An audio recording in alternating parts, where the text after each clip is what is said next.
I want you to get your Bible. I want you to turn to James chapter 1. I'm going to be reading from God's Word translation, James chapter 1. And we're going to talk for a few minutes about the queen of all virtues. The queen of all virtues. Now, some of y'all have been around here a little bit longer. I'm not talking about at the church. I'm talking about on the planet. Have been around here long enough to remember the 80s. How many of y'all remember the 80s? You're old enough to remember the 80s. Amen? Yeah, the 80s were good. The 80s were good. I won't get into all of that happened. But there's one specific event that some of you will remember. How many of y'all were, kind of MMA is a big deal now, but back in the 80s it was boxing because there was no such thing as MMA. It was different disciplines, but they had not been converged together to what we see today. But boxing was a bigger deal then than it is now, and used to be on TV a lot. You could watch the fighters. You knew who the champ was. You knew who the heavyweight champ. You knew that. Now, today, I couldn't even tell you who the champs are in some of these weight limits. But back then, it was a bigger deal, and you knew more about it. And so some of you that were around at that time, you're going to remember. Maybe not this date, November 25th, 1980, but at the Superdome in New Orleans, there was a rematch there between Sugar Ray Leonard and Roberto Duran. How many of y'all remember that? Sugar Ray Leonard and Roberto Duran. Now, Duran had won the previous fight, and he was the favorite the second time around. He went into that fight with a record of 72 wins and 1 loss. That was his professional career, 72-1. That's pretty good, isn't it? And he was also favored to win again that fight. And if you were watching, remember, it was really close. Maybe 1 or 2 points separated them all the way up until the 8th round. But something happened in the 8th round that if you're a boxing fan, you still remember today because it was shocking. Here is a guy who Roberto Duran, between his professional and amateur career, had won 103 fights. But on that particular day, in the 8th round, for no apparent reason, he turns to the referee and says, "No mas. No more. I'm done. I'm finished." He wasn't cut. He wasn't injured. He just got frustrated and decided he just didn't want to do this anymore. And I don't know how many times you have to be hit in the head to decide that you're done. For some people, it takes less than others. But I guess, in fairness, if you won 103 times, you've been hit a lot in order to do it. I guess it's okay to retire. It was just a strange time to do it. In the 8th round, and it looks like you're not hurt, and it looks like you might be winning, and if you're not winning, it looks like you still might. And to just say at whatever point in the midst of that, to say, I'm done with this. So what's so insane about this story is people remember the name Roberto Duran.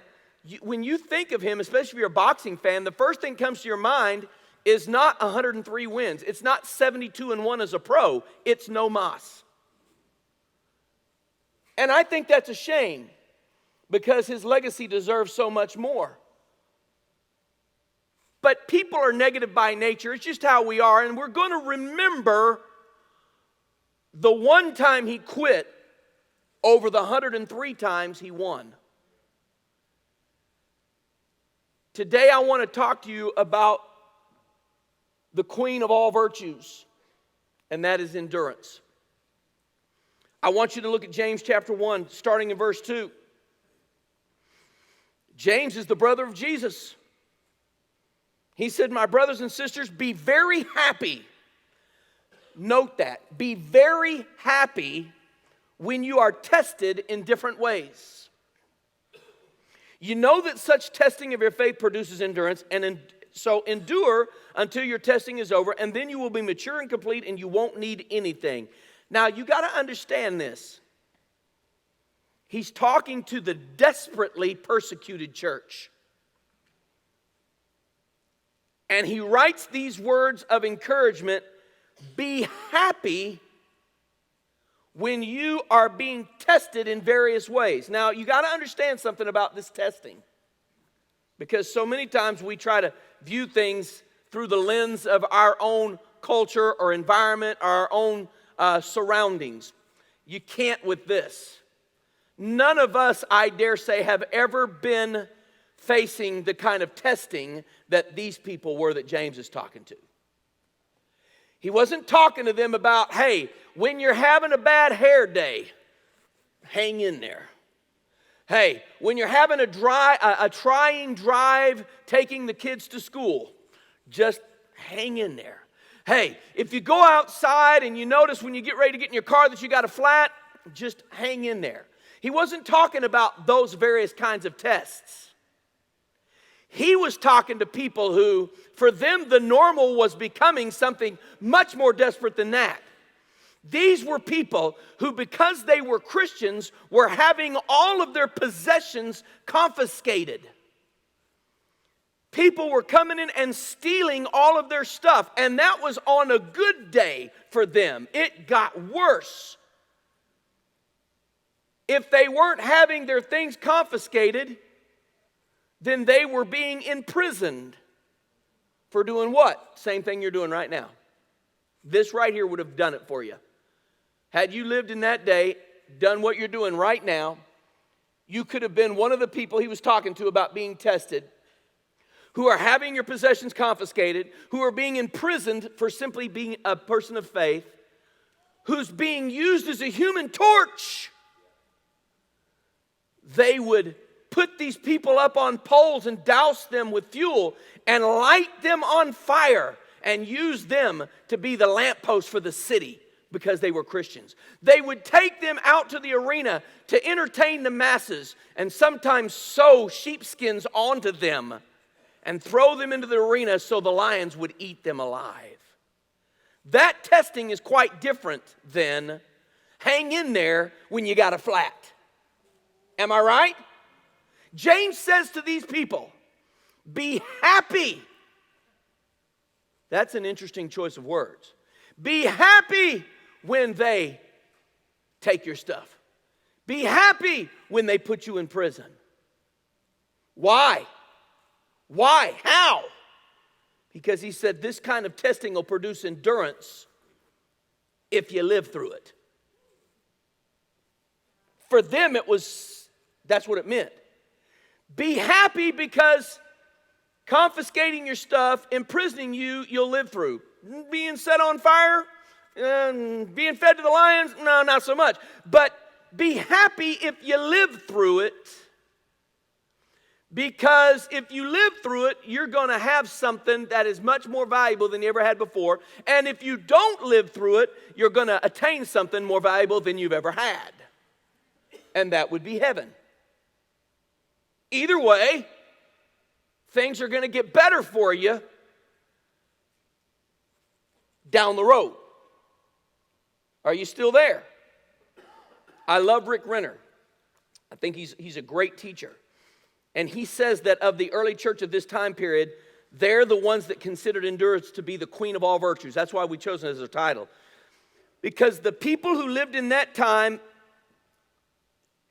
decided that it was the most important virtue because they believed that if they could possess this virtue of endurance, they could survive anything that came against them. If they could just attain this endurance, if they could just hang on and attain endurance, it would be the most valuable virtue they could have. So today what I want to do for just a few minutes, I want to break down that Greek word that he used there and tell us in terms that are understandable to our culture what that means. I want you to get your pen, get your piece of paper, get your tablet, get your phone. Go on YouVersion, however it is that you do this, and get ready to take these notes. Number one, endurance means to hold your ground. The queen of all virtues is endurance. James says to them, you need to endure you need to be happy when you're tested because testing will produce endurance. Testing will produce the ability to hold your ground. That's number one, hold your ground. So what he's saying here is the place that you've worked so hard to get to, you resolve to maintain. I'm talking about in the spiritual sense now. I'm talking about because there are seasons in our lives where that you're going to feel like you're just gaining ground, where that you're just growing in the Lord. I mean, things are happening, things are good. Then there's going to be other times in your spiritual life where that you kind of feel stagnant. There's going to be other times in your spiritual life where you struggle not to go backwards. The struggling not to go backwards is the one we're talking about here. It's the time in your life where I heard a preacher a long time ago preach about this. It was so impressive. We were in Bible college, and he was a student like I was, and they let him preach in Bible college, and he preached a message about something similar to this, and he talked about how that sometimes that in order to keep the bass boat in the same place, you had to tie it up to a stick because it would drift away. And they made a good mental picture with me. We used to crappie fish when I was a kid. You get out there in the boat and you get in that spot where you're dropping the jig and they're just hitting, run around. You don't want to move. You don't want to leave that spot. And so this is what James is saying to these good people. He's saying you're going to be real tempted at times to kind of drift away. You're going to be real tempted at times to kind of allow yourself to back up from where you are. And all of those of you that are new believers that have been following Jesus a short time, you're going to struggle this even more because here's what happens. When you come to know Christ, you have to take on a new set of normal. If you've been following Christ a long time, being a Christian has become your normal. Right? It doesn't make you more spiritual necessarily than a new believer, but for me, I am fixated into a lifestyle now where that none of you need to worry about what I'm going to do on Friday and Saturday night. I'm not going to end up in a fist fight on Dixon, and I'm going to be in jail on Sunday. You don't have to worry that I'm going to get drunk and be too drunk and overhung to be able to preach here. Those are things you don't have to worry about anymore because I'm past that. But when I was 19 and 20, the people that were praying for me were looking around on Sunday morning to see if I was at church or jail. If I wasn't at church, then they get together and do we need to get bail together? We need to pray? What do we need to do? Right? What's he done this time? You know. There was times I felt sorry because Dad was a pastor, and there were times I felt sorry for him because, like, man, he's gonna have to deal with this tomorrow morning. It wasn't me. It was, I'm going to be fine. But poor Dad, he's going to have to deal with this tomorrow morning. And sometimes when we're in that space of being that new believer, we haven't been following Christ all that long, it's a slippery slope. I mean, we got it in our head of what we think is supposed to look like to be a believer, but everybody we know is still the same. Everybody we ran with is still there. All the things we did, they still do. And it's really hard to get out of that spot and to get into the new normal. And someday as you get older, that normal will be established and it won't be a temptation. You won't even think about it. You won't have to think about it. But sometimes you have to think about this. Am I spending more time going backwards than forwards? Am I taking one step forward and two steps back? What's going on here? How come I don't feel that victory and that overcoming and that joy that they talk about at church? I'm still struggling. I'm struggling every single day, Pastor, not to use. I struggle every single day deciding whether or not I'm going to stay sober. That's the life some people live, Christians, that they live. Because they haven't been established in what will become the new normal. Some of us have been saved a long time. We don't understand it because we forget it. It's been a long time. We don't think about that anymore. We're like, well, man, they just need to get it together. You need to remember what it was like when it was you. And you were trying to get it together. And James says that endurance, this one here is the one where that we're talking about the person who says, I refuse to go back. I may be in a spot right now that I'm not going forward, but I'm not going to go back. Anybody ever been there?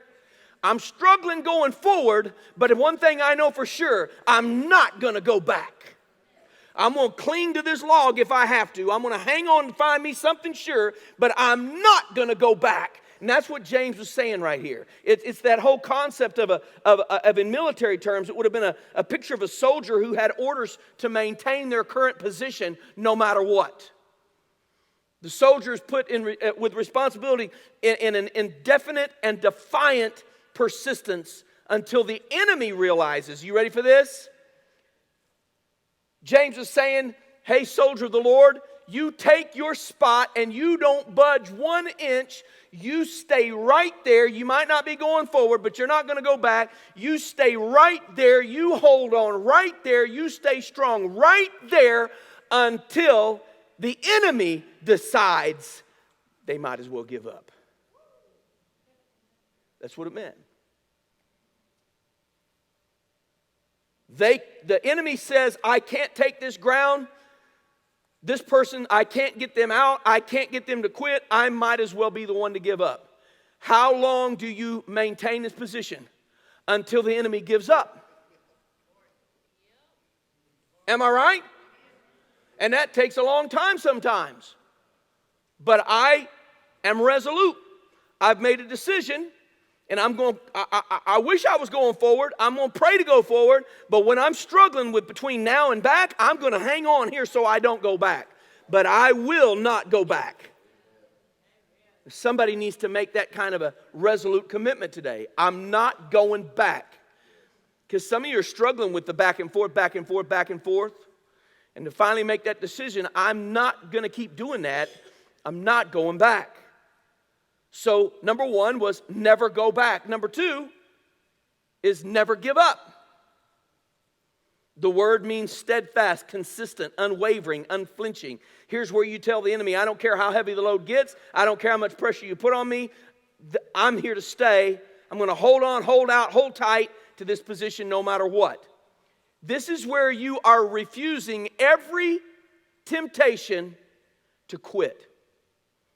Because that's the second thing that happens. The first thing that happens is you find yourself going back. The second thing that happens is you hold on tight for a long time. And you start thinking of every reason why this is too hard. You start thinking of every reason why the other way was easier. It was so much easier before I had to maintain this, before I had to live this way. It was so much easier. If I just turn loose, I'll just drift back. The devil didn't bother me. I didn't have near the struggles. My friends all like me. Life wasn't so bad. No, it was. You're just remembering it differently. It was so bad. It was so bad wasting all your energy and all your money and all your time on things that didn't matter. It was so bad. And you just need to remember that. And decide, I'm never going to give up. Don't be like the lady in the story I heard of, a little boy. This mama was sitting in her bedroom one night before she went to bed, and she was rubbing cold cream on her face. And the little kid, little 5-year-old son, came in and he said, "What you doing, Mama?" She said, "I'm trying to make myself beautiful by putting this cold cream on my face." And so he sat and he watched her for a few minutes, and she went and got a tissue and started wiping it off. He said, "Are you giving up?"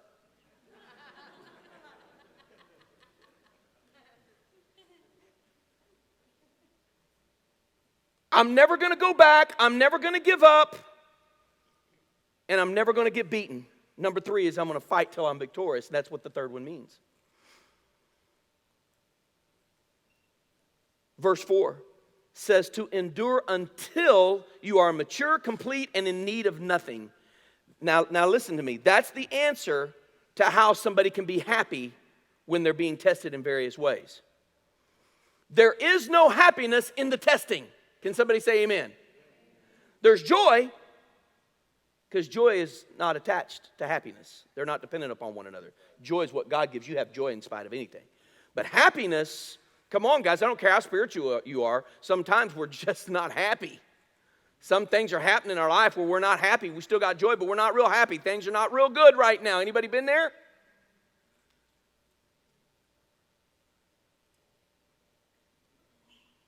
He's saying that this is the answer, that when he says to them, I want you to be happy when you're tested in various ways. The happiness is not in the testing. The happiness comes as a result of having passed the testing. That's what he's saying. Be happy. How am I going to be happy in this, James? You probably won't be real happy when they're taking all your stuff. You're probably not going to be real happy when you're missing work because you're sitting in jail and they won't let you out just because you're a Christian. You're not going to be real happy when you're watching your friend light up the night sky. You're not going to be real happy when they're taking your neighbors and throwing them in the lion's den. You're not going to be real happy when all that's going on. But endure anyway, because when you come through this, you will understand what happy means.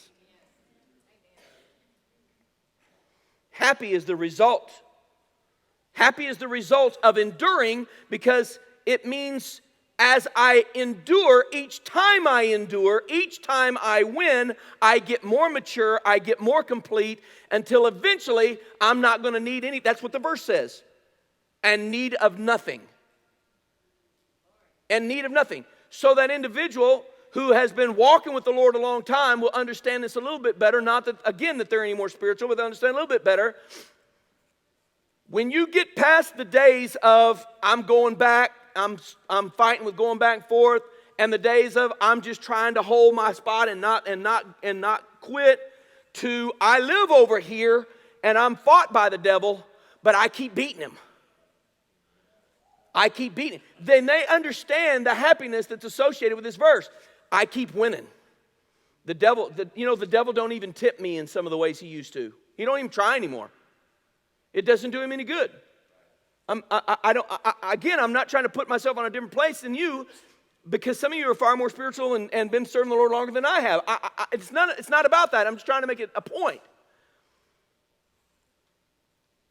I have learned, though, after these years of serving the Lord and having gone through the battles and endured the many things that I've endured, that what I'm telling you is true. There is a happiness in knowing I don't have to fight that battle no more.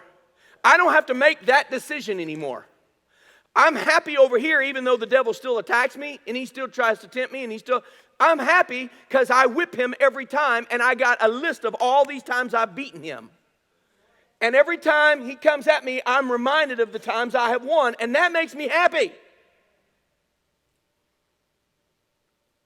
So that when you get to the other side of this, James says, you will be complete, you will be mature, and in need of nothing. Don't need anything.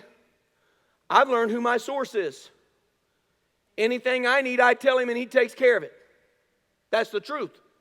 He's my healer, my provider, my protector, my promoter.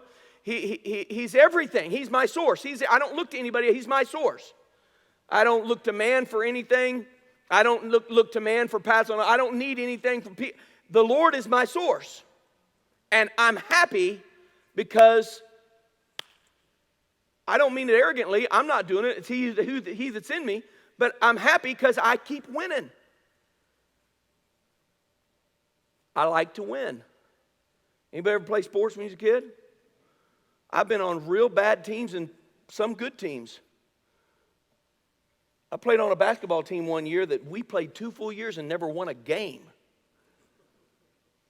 We got close one night.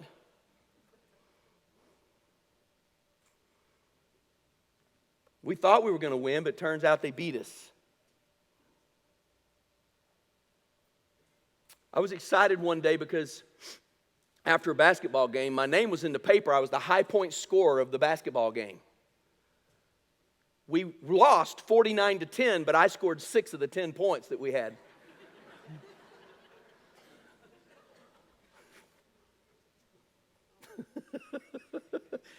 It was big, Pam. We didn't have a three-point line then either. So, I mean, I actually made 3 shots in that.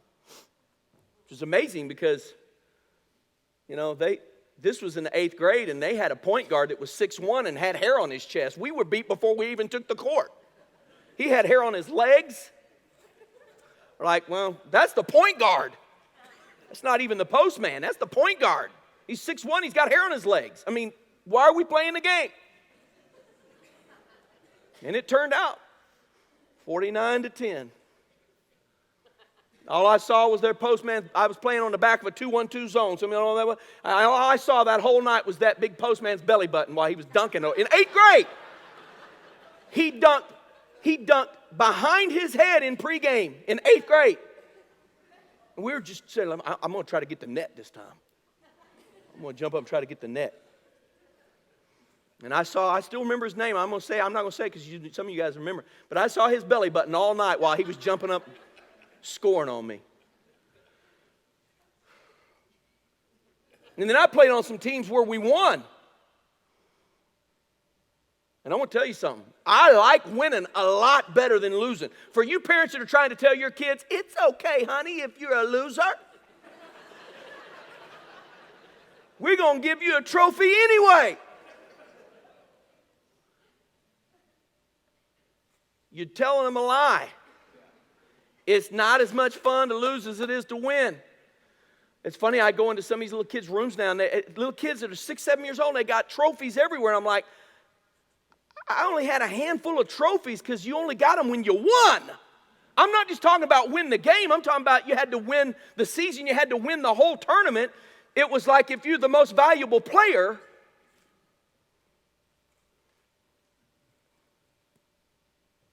it's difficult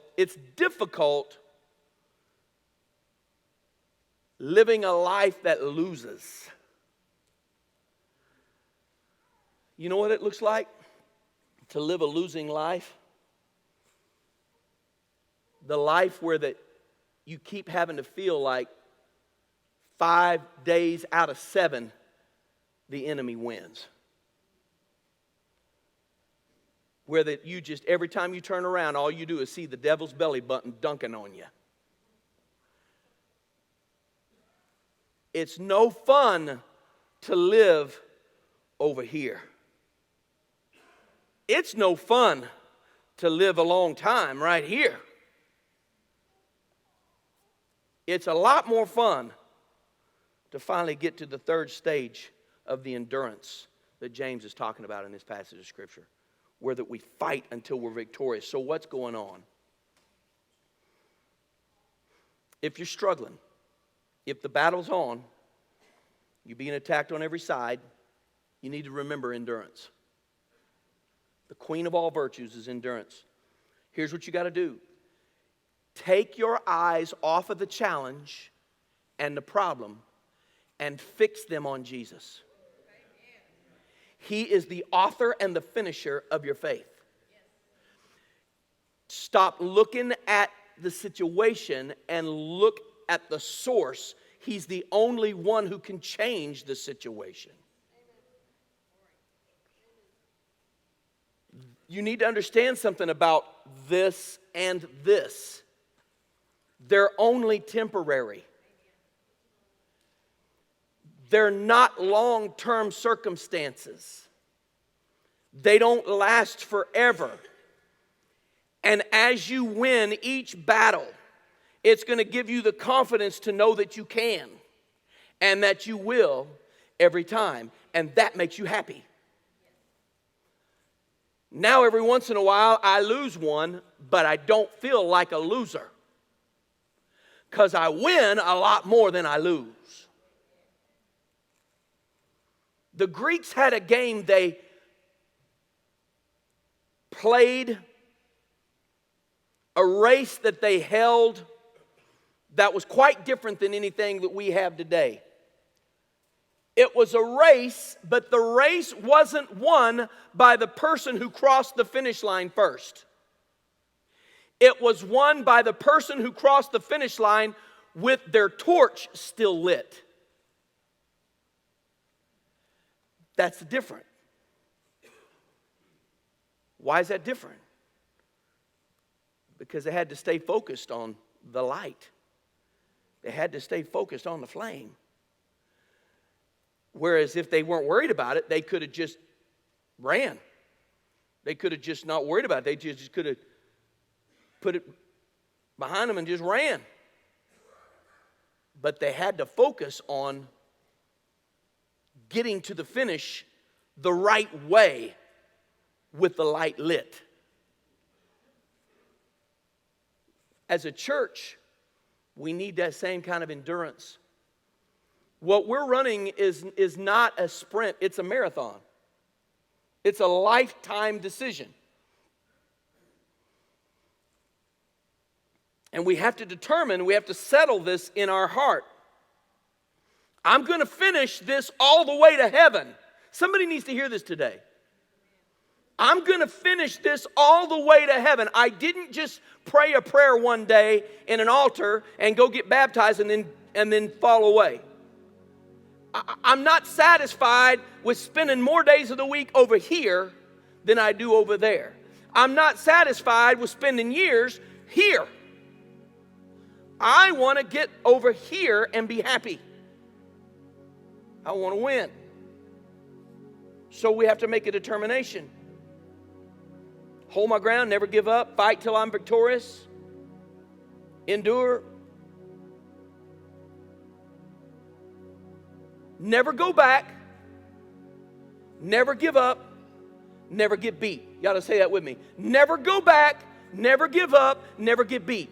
One more time. Never go back, never give up, never get beat. See, you can remember that. James said we need endurance. Why do we need endurance? So that we never go back, we never give up, we never get beat. Can you remember that? I need endurance so that this will happen. God, give me endurance. It's the queen of all virtues, and I want to possess it so that I can stand strong and I can win the ultimate victory. Hey guys, my name is Aaron Polinsky and I am the online pastor here at Trinity Fellowship. I want to thank you for watching today's message with us, and let me encourage you to subscribe to our channel. That way you won't have to miss any of our new content in the future. If God's doing something special in your life through our ministry, we want to hear about it. Leave a message for us in the comments or send us an email at online@trinitynwa.com. Also, if you'd like more information about Trinity Fellowship and all the ministries that we have to offer, be sure to check us out at our website at trinitynwa.com. Again, we are so happy that you found our channel and you've joined us today. We hope to see you here soon.